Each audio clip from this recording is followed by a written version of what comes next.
Norman Lindsay would be proud of Victorian Premier Daniel Andrews if he was still alive today. The 1918 comic fantasy, The Magic Pudding, The Adventures of Bunyip Bluegum and his friends Bill Barnacle and Sam Sornoff, is an Australian classic. But just this week, Victorians and all Australians saw a new modern adaptation to Lindsay's Magic Pudding. Albert, the Magic Pudding, reformed again in the guise of the Victorian State Budget. And this time, it's the adventures of Daniel Andrews and his off-cider friend, Tim Pallas. This week, Victorians got an insight into how desperate the Victorian government has become to retain office and how desperate Andrews is to maintain the support and be loved by Victorians. The Victorian State Budget reflected all that and even more. It's an election budget based on delusion and fantasy more than reality, where economic presumptions are based on delusion without any consideration as to how a free spending budget would actually pay for Andrews' largesse, or how it would further sink Victoria into an even deeper and darker economic hole for generations to come. Tim Pallas's budget, a budget for all Victorians, was a budget predicated on wild assumptions. It sought to portray a picture of economic prosperity rather than deal with an economic mess that the Victorian government has created during COVID. A derailed economy brought about by a lack of understanding and empathy towards the engine room of small economy, small business.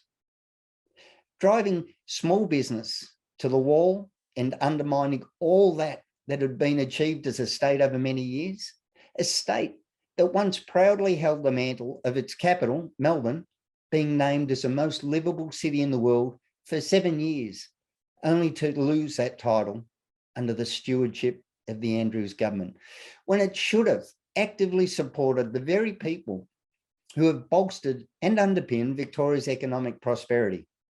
And here's why the Victorian budget is based on fantasy. The only credibility the document holds is the state's debt figure. The figure of $167.5 billion for the state net debt as of June 2026. To begin with Pallas's promises to get the budget back in the black way out in 25-26, it's hard to believe. That's $25,000 for every Victorian, or $100,000 for a four-person household. But the state's debt will be higher than that and heading further north towards the end of the decade. The real question is whether by 2026, the debt figure has even stayed below $200 billion. Pallas's fantasy is predicated on four insane and unrealistic assumptions. Now, the first assumption is that the Victorian economy zooms straight back and then sustains its pre-COVID rates of growth, pouring ever-rising revenues into the budget from our pockets as taxpayers. The budget predicts that state tax revenues will leap $5 billion or 17% growth in just 3 years. Now, that's fanciful and nothing but wishful thinking. The two biggest state taxes are property stamp duty, relying on ever-rising property prices, and payroll tax, relying on a thriving and growing small business sector. Now, assumption two, the government will keep a tight clamp on spending, and especially on the public sector wages bill. The wages bill is predicted to rise by just 5.5% over the 4 years to 2026. That's a rise of just 1.3% a year. Don't worry about every Victorian. Public servants are going to want pay increases alone of at least 3 to 4% per year. And then you've got add-on increased numbers, if in no others, at the very least, the health sector and the police, which are accounted for in the budget. Assumption three, inflation. They're saying it will be non-existent.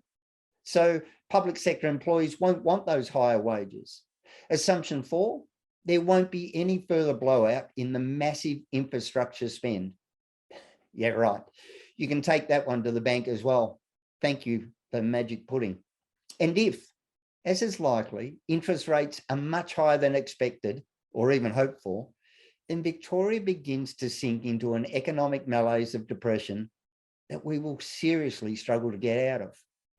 Andrews has been spruiking his government state budget, denying it was an election budget, but a post-COVID budget. He says it's about repairing the damage the pandemic's done to Victoria's health system.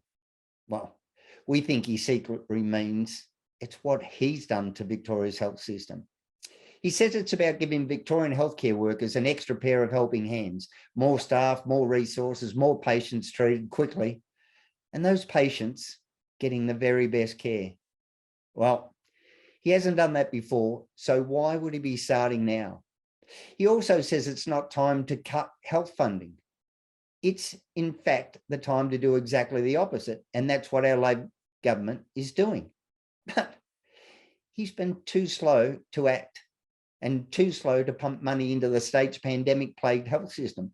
And let's not forget, Daniel Andrews has been in charge of our crumbling health system as either the Minister for Health or the Premier for almost 12 out of the last 16 years. He's like an arsonist turning up to hold the fire hose now. And whatever Andrews and Pellos were thinking when drafting the budget, we can all be assured it wasn't about guaranteeing the future of Victoria, but more about creating another magic pudding.